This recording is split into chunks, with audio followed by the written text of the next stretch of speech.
The broadcast is now starting. All attendees are in listen-only mode. Hey everyone, this is Mike Indegaro from Teikametrics. Welcome to today's webinar with our partner Zentail. I've got Daniel on the line. Daniel, are you there? Yep, I'm here, Mike. Thanks for having me on the webinar. Absolutely. So we're a minute before the actual kickoff. We're going to pause for a few minutes here, let some more folks come on, and then we'll get going. So stand by.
All right, so we are 1 minute past the hour. We're going to get going here. So welcome again, everyone. My name is Mike Indegaro. Thanks for joining today's webinar. We're joined today by Zentail. They're an amazing partner. I'm going to introduce Daniel shortly here, who's the founder of Zentail. But a little bit about myself. I'm the director of agency development here at Teikametrics.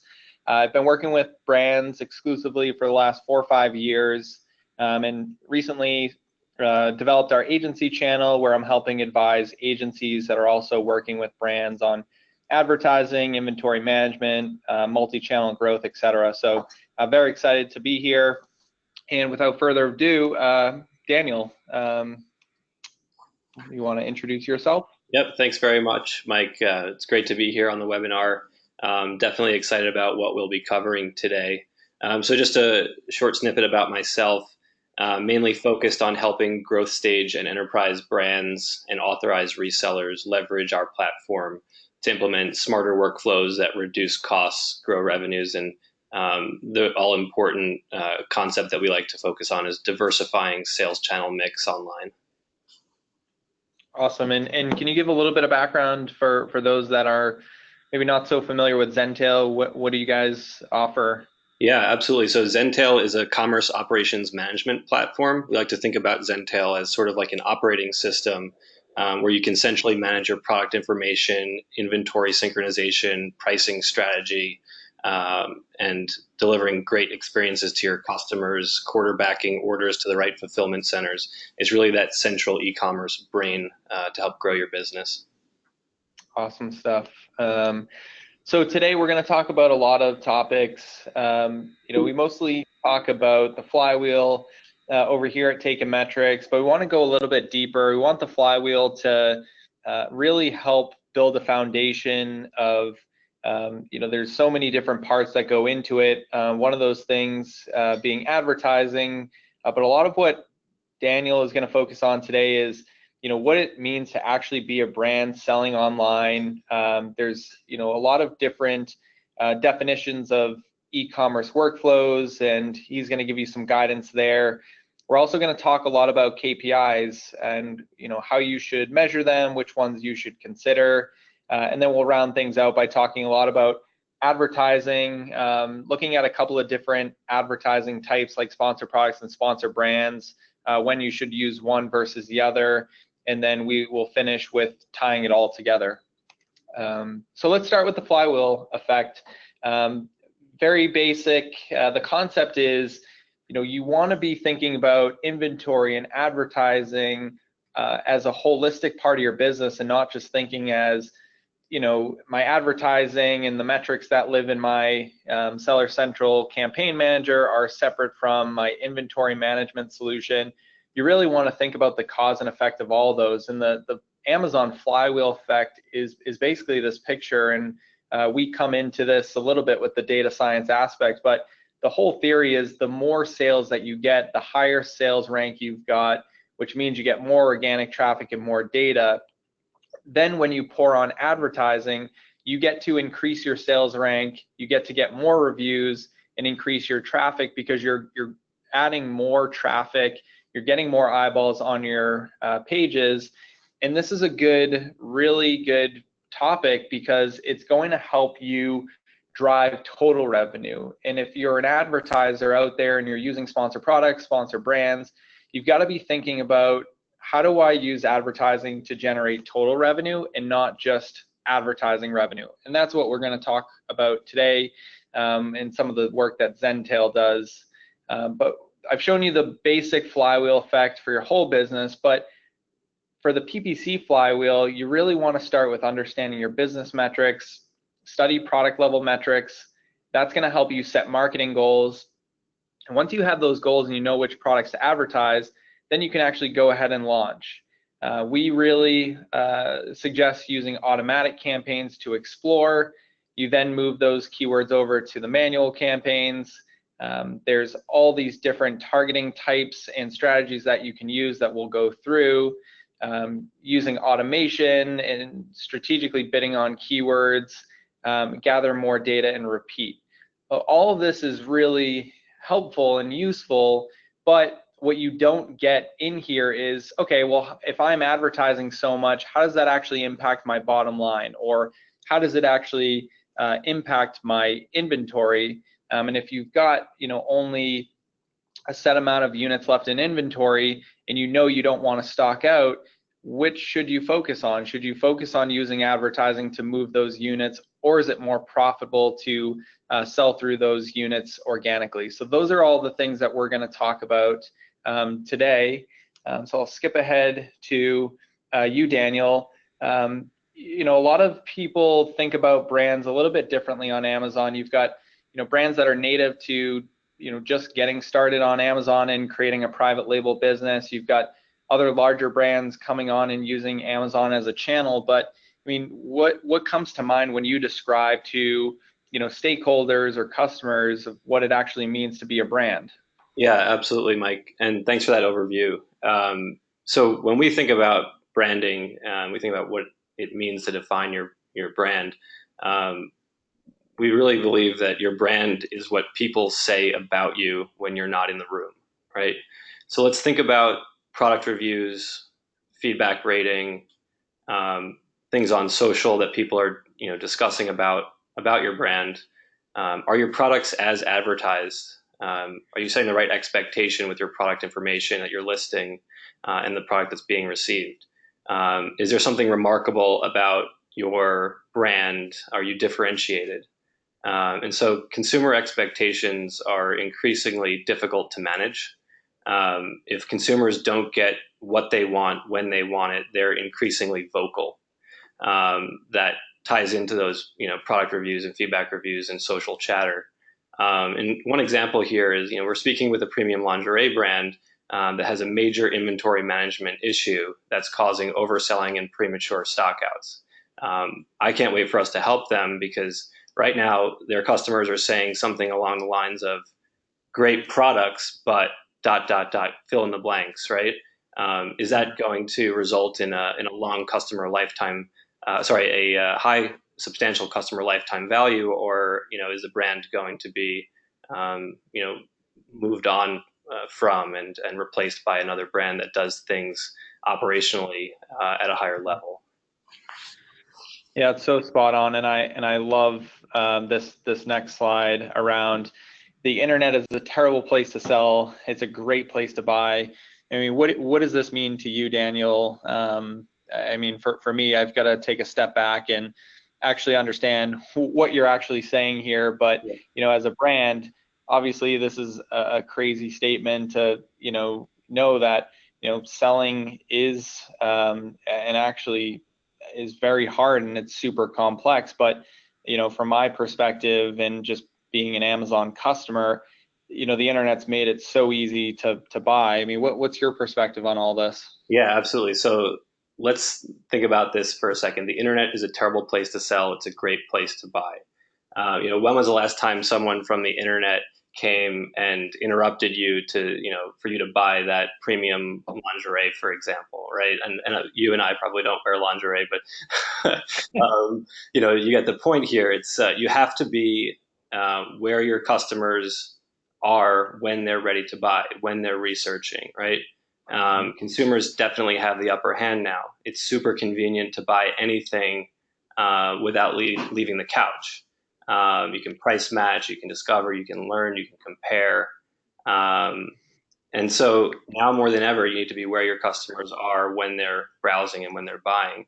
And for this, you need, again, the right price, the right inventory, the right product listing copy, the right ad. And that's exactly what we're talking about today. And Daniel, do you often talk to brands that maybe have a large retail or brick and mortar presence that are feeling threatened by this pressure to buy more on the internet? And if so, like how do they handle that exponential growth on online and trying to balance it with retail sales? Yeah, a lot of it comes into establishing really efficient workflows, and that can imply a lot of change within the organization. And in many cases, we work with great agencies that help these brands and retailers navigate multi-channel e-commerce and Amazon specifically. And that brings us to our next topic of, establishing e-commerce workflows. I think one of the biggest ones that we've talked about in preparation for this webinar is just poor workflows in general, but order defect rates being such a big issue on Amazon. What should sellers be aware of or brands be aware of here? Yeah, absolutely. So symptoms of poor workflows, we believe, are order defect rates. We're talking about things like late shipment rate, cancellation rate, return and refund rates, customer feedback. The order defect rates can vary across channels, but as we discussed a few moments ago, Amazon has conditioned the consumer to have very high expectations. There's minimal margin for error, and that margin is decreasing. And rapid growth attributable, in this example, to sponsored product advertising can amplify workflow inefficiencies, which further exacerbates your order defect rates. So it's really important to implement workflows that allow you to scale and handle increased order volume, increased sales channel, increased catalog size, and that's sort of our core focus. I would say we obsess about workflows. And so order defect rates, the things like customer feedback, cancellation, those are all, like, I'm just trying to tie this to Amazon specifically, those would all be categorized under order defect rates? Exactly. And I would say 1% to 2% of all of your orders can have something along these lines going wrong. Before you're in a position where you could have your selling privileges at risk, or at the very least you can lose buy box clout. So it's really important to be on top of your workflows, make sure that you can manage them intelligently without needing to throw more people into the mix as you scale, because that obviously can introduce a lot of challenges and room for error. Yeah, and you definitely started to talk a little bit about it, but the advertising piece is important because you could have, there's so many shortfalls with advertising, and a lot of that does tie back to order defect rates. And if you already have a cancellation rate that's slightly higher than normal, and then you start to expedite your sell-through rate, obviously that if everything remained the same, your cancellation rate's going to grow, and you're almost adding more grief than you really signed up for. So I mean, for those listening, definitely recommend, like, these are the types of things that you want to be doing before building out an advertising strategy, just to know that, when you do advertise, you can, hopefully assume an uplift in more sales because you're putting more placement out there onto Amazon. So important to have all these things tied up. Absolutely. So workflows matter. Tell me, a lot of this stuff's new to me. Tell me what's going on here and what we should pay attention to. Yeah, absolutely. So, this is basically an e-commerce stack. And what we're seeing out there is changes happening fast, right? The breadth of work to manage even one online channel is becoming overwhelming. There are changes with Amazon's policies that are leaving a lot of people scrambling, and we're seeing a lot of news leaking around first-party vendors moving to third-party that might even be affecting a number of the people on this call today. So now let's start to multiply that complexity across even more appealing channels that are emerging, like Google and Facebook that you see at the top of this workflow diagram. So your brand reputation is definitely at stake. Again, with order defect rates, as you grow, are you able to handle that growth? So our recommendation is something we call a commerce operations management platform. This is a one-to-many management concept, one interface to manage many channels, to manage all of the core functions within your e-commerce operations, from product information management, inventory synchronization, pricing strategy and syndication. All of that is handled by Zentail, right? And it plays extremely nicely with all of the best of breed complementary systems, for warehouse management, CRM, accounting, shipping, advertising management with Teikametrics. And we can go into the next slide here and talk a little bit about many of the people on this call might have a little bit of a different technology stack in place, right? Maybe NetSuite or Oracle or SAP is your ERP system, but you want to augment that system and make it more intelligent for e-commerce, better able to handle product information listing across the different channels. And that's where Zentail can come into play for merchants and retailers and brands that already have large enterprise resource planning systems in place. So there's really two different ways to implement your workflows, but making sure the data flows seamlessly, reliably from the channel through every area of your operation. Well, I definitely want to pause there. I mean, we do have a poll. I want to remind the audience there is a question and answer part of the webinar. We typically leave that towards the end, but if Daniel, you're going through a lot of good stuff. If you've got a question, feel free to type it in the chat in the GoToWebinar panel, and we would love to answer some questions live. But in the meantime, I'll launch our first poll. How do you feel about your current workflows? Now that Daniel has shared sort of the ideal workflow, and again, it can vary across different channels. What does yours look like? Is it perfectly optimized? Is it good but not great? Is it manual and causing problems? Or my workflows are hurting my business, aka you probably don't have any. We'll wait and see what everyone's got.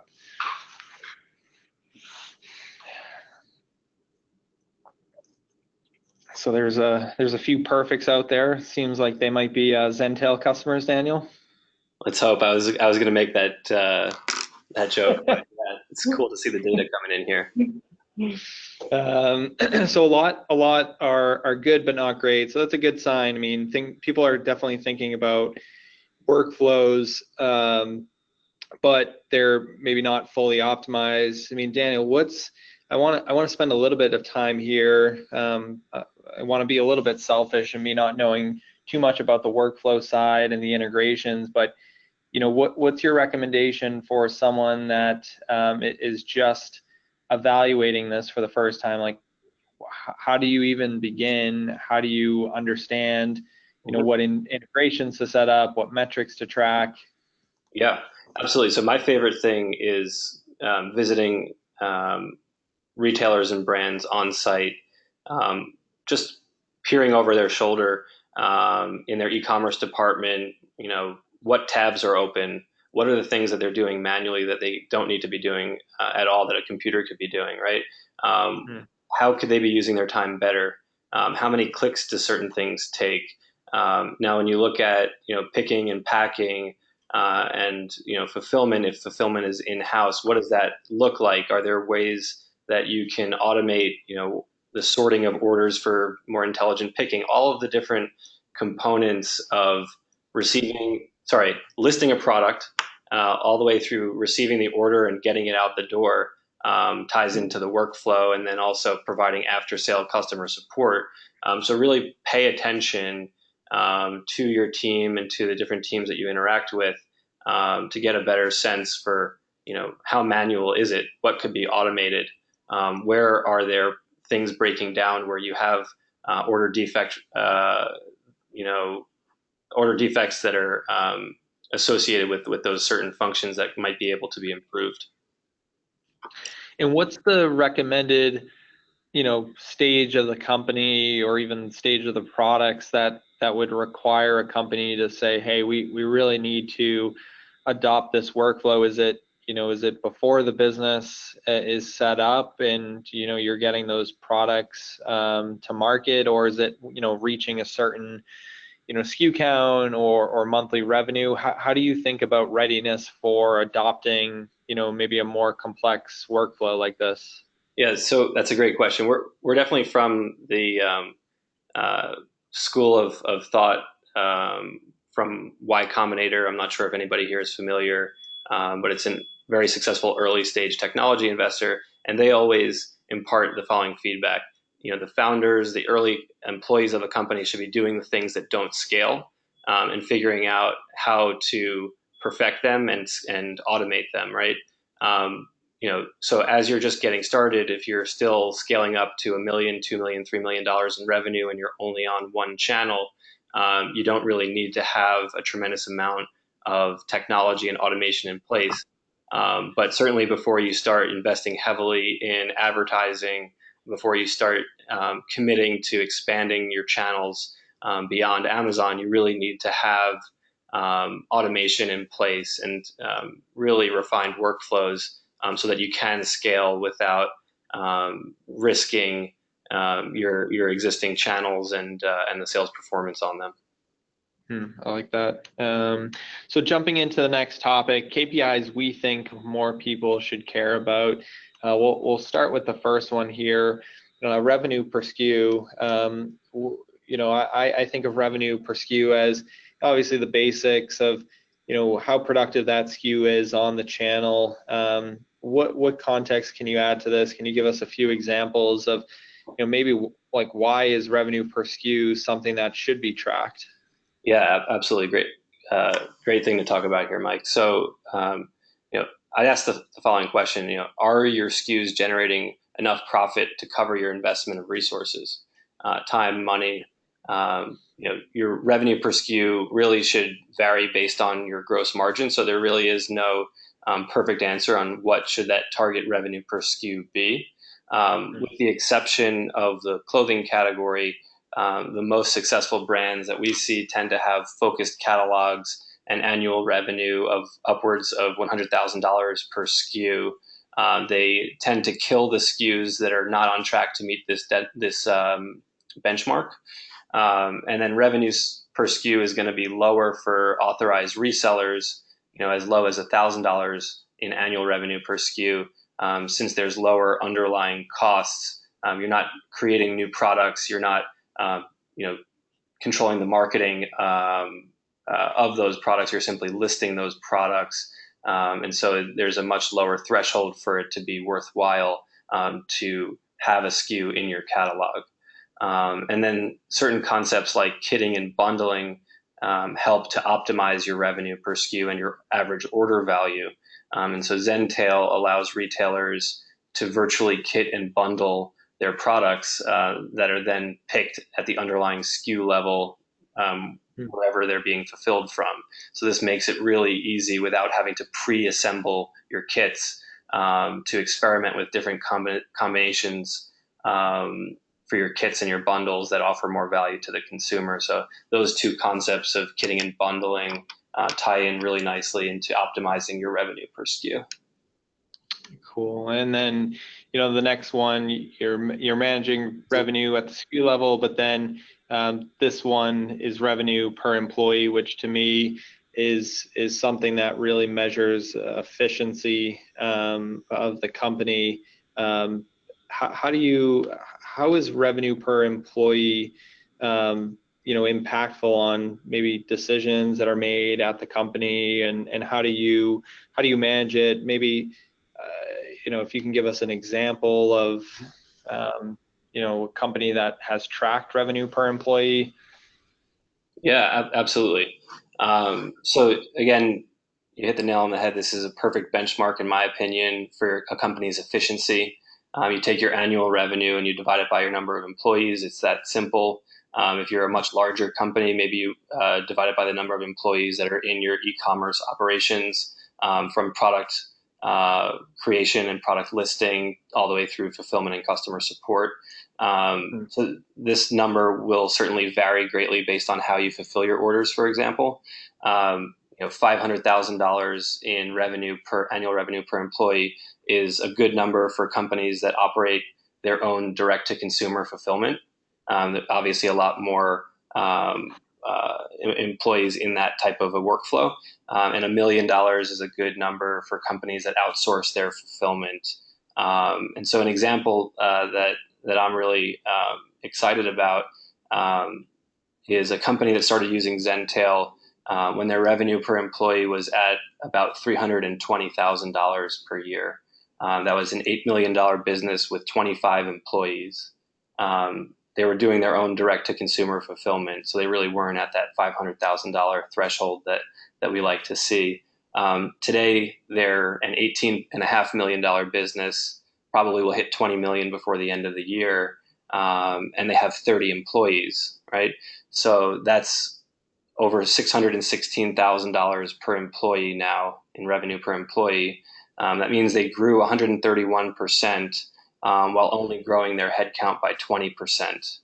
That's really the power of efficient workflows. And is there, as I see revenue per SKU and revenue per employee up there, do you typically get challenged with, what other accompanying metrics really add context to the situation? I mean, when I go through these things, I say, revenue per SKU is really good, but if, my margin is negative 25%, then I'm less concerned about revenue per SKU, right? Because I'm actually losing all that money. Are there accompanying metrics that give context to revenue per employee that you see? That's a really great question. I think you definitely hit a nerve there with margin, right?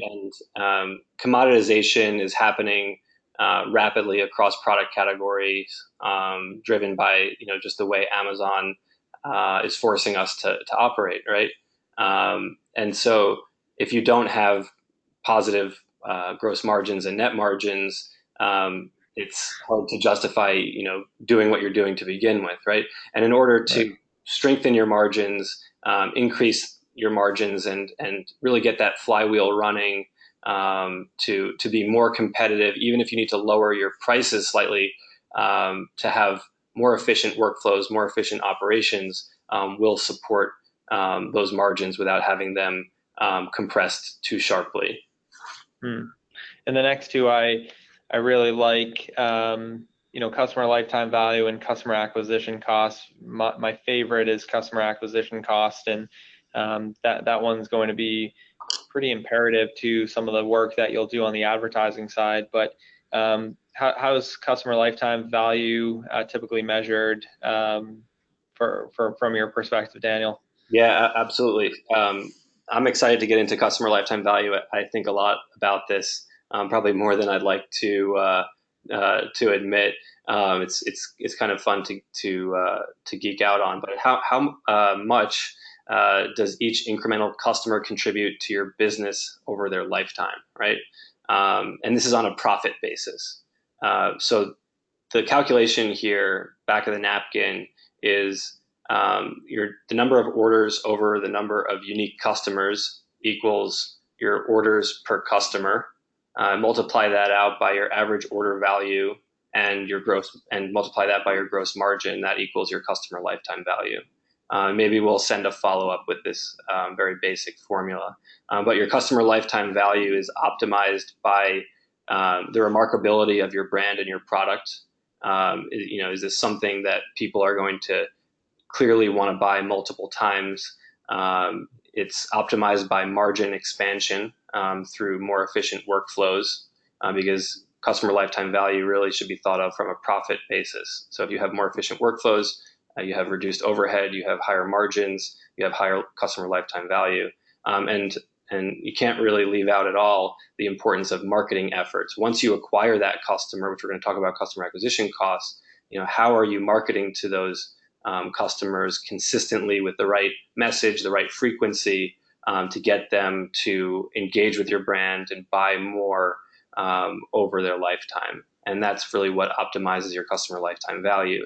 And without knowing your customer lifetime value, you really can't properly implement an advertising strategy, because you won't know how much you can actually spend to acquire them in the first place. That's a great way to put it. We just got a question, and I don't want, if you want to answer this, Daniel. Customer's asking, how does customer lifetime value work with consumable SKUs? You can really market to those customers directly per Amazon's rules. Not sure if you understand the question, Cole. Yeah, so I think I understand this. I think it's really important to respect that Amazon views the customer for whom you're fulfilling their order as Amazon's customer, not necessarily your customer, right? And that customer, we can assume, is probably comfortable buying on Amazon, and we want to make sure that every time they buy that product on Amazon, they're buying it from you, right? And then over time, through the use of marketing inserts, through the use of, maybe the way you're packaging your product and the experience of unpackaging it, maybe that customer will decide, I want to buy this directly from inkcartridges.com instead of from Amazon, and that's perfectly acceptable. So I think customer lifetime value needs to be considered, based on where are these customers going to be purchasing from, and obviously every time they're purchasing on Amazon, the profitability of that customer is probably going to be lower than if they were to come back time and time again to your Shopify site, because you're not paying that 15% or so commission. You're not advertising again and again and again to re-engage that customer. And all this, of course, ties into what I'll jump into in a little bit here, which is, you could even have, when you talk about different types of searches on Amazon, how you're actually finding, or consumers are finding your products. You can even get as granular as, understanding, how much are you willing to pay for someone searching for your own brand versus a generic search like, ink cartridges versus HP ink cartridges. And, someone searching ink cartridges, you're likely willing to spend more to acquire that sale, because you're capturing a customer that doesn't have any recognition toward your brand, versus, maybe you are HP and you are selling those ink cartridges. Maybe you're willing to spend a little bit less, knowing that that person is already coming to find you. They have your loyalty. You just need to be more efficient in capturing that sale. So I'm excited to go in, but customer lifetime value is so important. And then customer acquisition cost is huge with advertising, but how do you go about setting customer acquisition cost, and how does it actually relate back to customer lifetime value? Yeah, absolutely.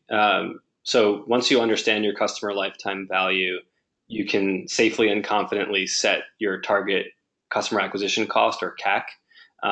So if your customer lifetime value is $100 in profit, and the customer acquisition cost is, a customer acquisition cost of $20 is reasonable, assuming that the payback period on the customer acquisition cost doesn't leave you low on cash. If it takes you a really long time to get that customer to buy again and again and again from you, then you need to be careful about how much you're spending now to recoup later. If your customer lifetime value is $20, your maximum acceptable customer acquisition cost will be a lot lower. And so optimizing customer lifetime value is, really the key to expanding your ability to acquire customers by investing more money. And so this all affects your advertising strategy. But to really calculate customer acquisition costs on a PPC basis, how many clicks does it take to get a conversion, right? So your conversion rate influences your customer acquisition cost. If you have really high conversion rates, you can bid higher on a per click basis. If you have really low conversion rates, you have to bid much lower on your per click basis. Now you're speaking my language. Yeah, exactly. Yeah, and so like a lot of this is tied into, building brand awareness, and, a lot of brands coming to market on Amazon, they've got to build awareness in a few different ways, and there is a cost, right? I mean, you've got to figure out what that customer acquisition cost is and what your acceptable tolerance is. And then on the flip side of it, you've got to know, okay, if you're willing to spend that much for the customer, what's that payback period, and how much are they actually going to pay you over a lifetime? So, excited to go through some of these topics, and especially, Amazon advertising is massively outpacing retail growth, and this will be passed around in the webinar recording. You'll be able to see this article, but essentially Amazon's a really great channel as a first-time brand, especially to build a brand on. We've seen many brands that I've worked with that have come to Amazon maybe with 1 or 2 SKUs to really start their brand, and it's given them this platform to really grow from there. We've got one of our earlier brands opened up their first brick and mortar retail store in New York City. So really exciting to see this wave. And from an advertising perspective, what you're now getting is a toll roll. Essentially, Amazon is charging you for that brand awareness, and specifically on Amazon, most of those dollars are coming through on the search side of the platform. So, you've got sponsored brand ads, you've got sponsored product ads, you've got product display ads, you've got product attribute targeting, but there is a cost of discovery, and you need to be able to manage that efficiently. A lot of the brands that may be coming to this call today are already advertising, but if you're not, the first way to, or you would want to advertise, is to actually boost brand awareness. And going back to that flywheel, think about launching a SKU for the first time on Amazon, and I know all of you have done it. Its rank is in the millions or not ranked at all. You have no reviews, and no one's seeing your product. And especially if you're coming into a competitive space, you may think your product is much better, and it likely is, than others, but no one's going to know until they actually buy it. And one of the ways to have people buy it is to actually advertise. And there's so many different things here that you can do. Leapfrog organic listings because you're paying to play. You can highlight seasonal items. You can increase the number of buy box conversions. You can target qualified high intent traffic. And that last one is where I'll spend a majority of the time today going through, because there's so many good ways that you can actually see the traffic that's coming on. And that's one of the great things about Amazon advertising, is they give you that customer search term, and if you can identify and you know your customer acquisition costs and how much you're willing to pay, you can then become really segmented in how you run specific campaigns. So two of the big ad types, sponsored products and sponsored brands, these are really going to help drive brand awareness. Sponsored brands is that top of the funnel, awareness driven, can help drive traffic directly to detail pages or your brand store. So this is a good asset to have if you are a brand on Amazon and you want to showcase a few products, but you want that link to go to a store of maybe other sizes, other colors, other lines of a bigger assortment. And it actually helps you build some more brand loyalty to show you're just not another private label seller, but you've actually got a legitimate brand with equity. Sponsored products is definitely easier to get set up. It's completely driven off of the ASIN. You don't need creative assets like you do in sponsored brands. For both, buy box eligibility is required for sponsored products. Brand registry is required for sponsored brands. And then one of the things I love about sponsored brands in recent months is new to brand metrics. And that is really helping measure first-time buyers to your products, and that's going to really help capture customer acquisition cost. So our next poll, I want to get a sense of who's using sponsored products, sponsored brands. Do you use a combination of both? So I'll queue up that poll now.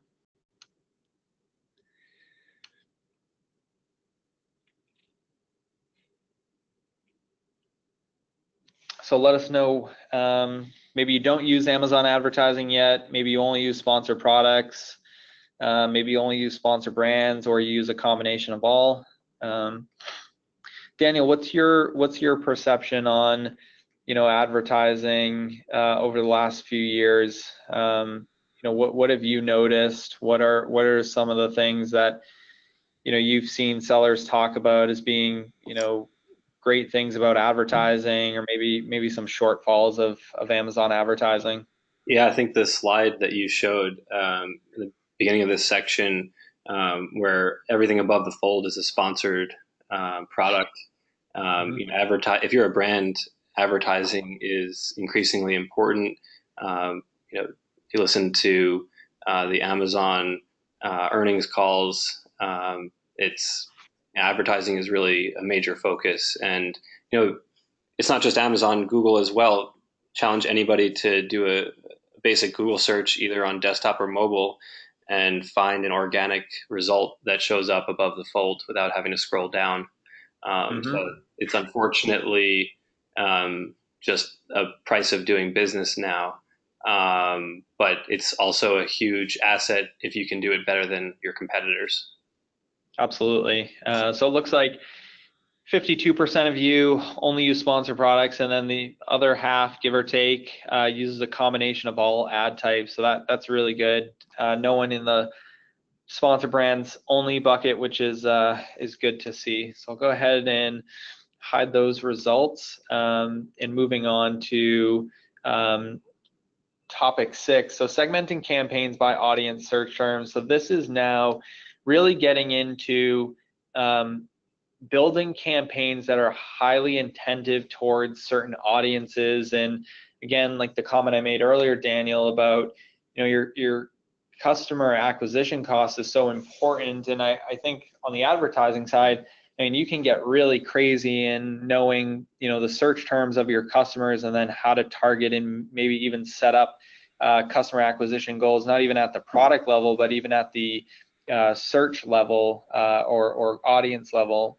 So that's a lot of the work we do here, is helping on more advanced strategies. But whether you're building sponsored product campaigns or sponsored brands, you always want to make sure your campaigns have themes. And advertising on Amazon is a really great resource, but it forces us to get out of thinking about products and more so thinking about campaigns. And as entrepreneurs that are building up a brand, we only live in this world where we think about our products, and now Amazon's telling you, hey, set up these campaigns and ad groups, and it becomes really confusing. And what you want to think about is go back to that product mentality and thinking about your products, and that's going to help you set up your campaigns more efficiently.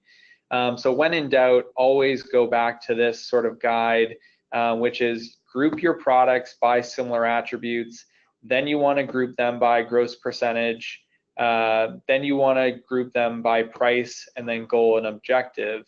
And I'm going to walk through an example here, but this is really going to help you manage the costs associated with advertising by products of the similar attributes and similar price, so that okay, if I have a group of products that has a $100 price point, and my CAC is $20, that's a lot easier calculation to keep under control, versus imagine telling yourself, I have a cost per customer acquisition cost of $20, but I'm advertising products in a campaign that have a $40 price point, $100 price point, $500 price point. Now your customer acquisition cost is going to be maybe too low in some instances and too high in others. So really important to break it down. And so we'll start with this basic catalog of teddy bears. These are the 5 teddy bears that I sell, and you first want to identify the price. We know that our gross margin before advertising is these percentages, and then your goal. So what are you looking to get out of advertising? What dollar amounts do you actually want to contribute to that cost of acquiring your customer through paid search? And so these are not these are definitely these can be augmented to what you want, but the basic ones we see are, do you want to be profitable? Are you just launching? Is this a product that you're in high growth mode, high sales velocity? Once you do that, then you can take those SKUs and you can identify them by similar attributes. So you don't want to build one campaign for every product if you don't need to. You might have a catalog that's wildly different, and you might have 100 products and all 100 are the same. That's going to be a lot of work and pretty unfortunate situation, but anytime you can classify similar products together, definitely do that. And so what we've done here is we've grouped our panda bears with our black teddy bears. Next, what we want to do is, from there, we now have identified that our panda teddy bears are all in the same grouping. What's their gross margin? And now you can start to see that some of the pandas are going to be different than others in terms of the quantitative aspects like margin, price. So you can see the first one is 25%, the last one's 50%. Then you've got to layer in price. A price point of $9.99, you've got $59.99, and now you've got $24.99. So the top 2 pandas have a close gross margin, but their prices are very different. You're going to want to separate those pandas into 2 different groups, because again, going back to that customer acquisition cost, you might actually be willing to spend more, and the cost of acquiring a teddy bear is different than maybe a CPG brand where you're trying to potentially get more upfront because that customer is going to have a longer lifetime. Think like detergent. You're coming back and you're ordering detergent every month. You might be willing to spend a lot upfront to acquire that customer. But the same goes here, where these teddy bears have very different prices, and if this is likely a one-time purchase and you have a price point of $9, how much are you willing to acquire that sale?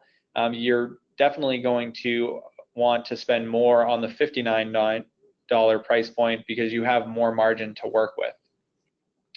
And then the last step here is, now these products should have their own goal. So now within there, you see that the top 2 have profit goals, but still their prices are very different. So even though they have the same goals, they still have different price points and profit, which is going to really affect cost per acquisition. So what do the final groups actually look like, and what do the campaigns look like? So this is the last grouping, you've got all the different teddy bears, you've got their campaign identifier, their goal, and now we can look at the options. So this is a good option. Group 1, you've got that small panda for $9.99. The mom panda and the light gray panda have been put into their own groupings because they're different in margin and price. But take a look at the black bears. We've put them into the same campaign because they're both black bears, they're both $19.99, and they're both around 30% with the same objective of growth. Good campaign, but what about option 2? Group 4 has now become group 4 and 5, and although they're very similar in margin, they're slightly off. So a better option might be, hey, let's break these out because they have different costs associated with them. So now you get, 5 what seemed like very similar products in your first slide that we went through is now 5 campaigns. So putting it all together, you would have 5 campaigns. We recommend a mirrored campaign structure where you have an automatic campaign. You use it to explore, and you would then have a target there, like how much are you willing to spend for launching a product versus profit. And so you might be willing to spend 50% when launching as a customer acquisition cost versus the large panda where you're willing to do 25%. And here's where I think it gets really fun, and Daniel, this goes back to some of the intent stuff, which is now you can really start to break out audience search. And this is very imminent if you've got real brand recognition. Instead of breaking your campaigns down by a basic automatic to manual, now you can have several manual campaigns that feed in different search terms. And that, again, goes back to that CAC calculation, which is on my branded keywords, I already know the intent is there and I know people are searching for my products. I might actually be willing to spend way less there than I would to capture competitor searches and my cost. Like, how great would it be to steal a sale away from a teddy bear manufacturer that I'm in competition with, right? So you might actually have a different cost associated with that. And then generic, someone that's just typing panda teddy bears, cute panda toys for kids, that's someone that isn't coming to market looking for a specific brand, and you have the opportunity to win them over, maybe with a slightly aggressive cost structure to actually win that sale. So that's really the basics of that strategy and how it relates to customer acquisition costs. Daniel, any remarks there? I know I whipped through it. No, I love the point that you just made on the generic side of things. It's a great opportunity to position yourself to acquire mind share. And think about the last time you purchased anything on Amazon where you weren't sure what brand, you just knew you wanted to get it. My wife asked me to get her slippers for the house, and I had no idea what I was looking for, so I typed in like house slippers were women's house slippers. And some brand that I've never heard of won my order, and my wife loves them, so I'll probably end up buying from them again, or I probably won't. My wife will. Buying for yourself? Maybe for myself too. Yeah, I wonder if they make a men's version. Certainly. Yeah, so it's such a good. Why I was excited about this presentation is like the customer acquisition cost piece, and just a lot of the work that we do as companies are so synonymous. And the big takeaway from the presentation today is thinking about all of these different metrics, because a lot of the questions I had pressured you with, Daniel, is things like revenue per SKU. There's always going to be other metrics or other things you've got to think about sort of in connection with those metrics that we do think are important, and that holds true for a lot of the advertising work we do, which is what context is there to make decisions. And so to wrap things up, creating more value together, how do these things intertwine? how do you use some of the advertising guidance that we've given today with the work that Daniel and the Zentail team do. From my side, I think the biggest piece is, although Amazon advertising is this pay-to-play environment or this toll road, it's a great toll road to be on. We talk about customer lifetime value, customer acquisition cost, and those really, being Amazon customers, facilitating business on that platform and not your own site, you've got to be able to make the best out of those customers. And the way to do that, and I say this almost in every conversation, Daniel, which is, Amazon doesn't allow you to own much on the channel, but what they allow you to own is how the customer searches your product. And of course, you've got to pay for that data. So it is very valuable data to be running paid search campaigns and then have access to, Daniel's search results, which was, slippers for the house. And so that's a very valuable search to own. It's so valuable that, that's the only data that's going to relate to your products and your customers. There's a ton of tools out there that will help you come up with new keywords, but none of those keywords are actually tied to the specific metrics of your products. And so, ways to beef up your product detail pages is continuously take out those paid search terms to improve your organic rankings. Exactly. Yeah, go ahead, Dylan. Yeah, and I love the way some of our mutual customers are leveraging the suggested keywords they're getting and all from Teikametrics and all of the insight that they're getting from their advertising campaigns, loading those keywords up into our keywords field in Zentail, and doubling down, using those great keywords that work really well on Amazon to place better on Google and other channels. It's really super helpful. Yeah, and the last thing we'll leave you all with is just know the limitations of advertising. Low inventory levels. You definitely want to avoid stockouts. Speed up and slow down inventory sell-through rates with advertising. So if you don't have your e-com workflows under control and you've got order defect rates already and you start to pour in advertising, things become a little bit more difficult to manage. Daniel, one of the things we talked about in sort of like the speed up and slow down of inventory is what you referred to as smart reordering. I thought it'd be great to bring that up in this presentation. I thought it was so interesting. But how do you control low inventory levels with smart reordering? What can you share again to the audience this time what that's all about? Yeah, absolutely. There's a very fine line between having the right amount of inventory or having too much or too few units of inventory. And so the worst thing that can happen again is you have a high performing ASIN, you start running out of inventory and you're not going to be able to replenish that inventory in time before stocking out. Sales velocity declines and all that hard work that you put in to getting that great positioning for your ASIN now needs to be rebuilt. And so we have a new feature in early access called Smart Reordering, and it takes into consideration a number of factors, most specifically sales velocity, to tell you exactly when you should be reordering your product based on vendor lead times, and being able to understand how channels outside of Amazon are drawing down on your inventory as well.